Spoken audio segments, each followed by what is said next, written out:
বাংলাদেশের জনগণের বহুল আকাঙ্ক্ষিত ত্রয়োদশ জাতীয় সংসদ নির্বাচন অনুষ্ঠিত হচ্ছে আজ সকাল 7:30 থেকে। আমরা এখন অবস্থান করছি নওগাঁ 2 আসনের পত্নীতলা উপজেলার গগনপুর ওয়াদিয়া ফাজিল মাদ্রাসায়। এখানে দুইটি ভোট কেন্দ্র আছে, একটা পুরুষ একটা মহিলার। এখানে সুষ্ঠুভাবে ভোট পরিচালনা হচ্ছে কিনা আমরা সরাসরি এখন কথা বলবো এই বিষয়ে। ভাই, ভোট কেমন হচ্ছে বুঝতে পারছেন? হ্যাঁ, ইনশাল্লাহ ভালো, পরিবেশ ভালো আছে, আইন শৃঙ্খলাও ভালো আছে, ভোট সুষ্ঠুভাবে হচ্ছে।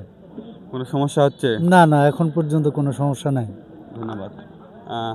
আমরা আরেকজনের কাছে যাব। চাচা, বাসা কোথায়? গগনপুর। ভোট দিতে কোনো সমস্যা হচ্ছে? না, কোনো সমস্যা নেই, ভালো হচ্ছে, ভোট সুষ্ঠুভাবে হচ্ছে। ঠিক আছে। দিদি, ভোট দিতে কি কোনো সমস্যা হচ্ছে আপনার? না। কখন আইছেন ভোট দিতে? 8টা।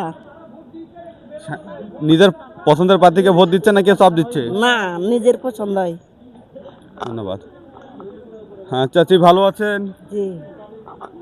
নিজে নিজে ভোট দিচ্ছেন না কেউ পাঠাই দিছে? না, আমরা নিজেই দেব। পছন্দের প্রার্থী আছে? আমার যেখানে পছন্দ হবে সেখানে দেব। কোনো সমস্যা হচ্ছে কি ভোট না দিতে? না কেউ কি বাধা দিচ্ছে? না বাইরে কেউ কি বলে দিচ্ছে ওই মুহূর্তে ভোট দিতে হবে? না। আর নিজেদের প্রার্থীকে ভোট দিতে পারছেন? প্রিয় দর্শক, আপনারা শুনলেন নওগাঁ 2 আসনের গগনপুর মাদ্রাসা কেন্দ্র থেকে ভোটাররা বলছিল তারা তাদের পছন্দের প্রার্থীকে ভোট দিচ্ছে, এখানে কোনো সমস্যা হচ্ছে না। এই ছিল সর্বশেষ আমার কাছে।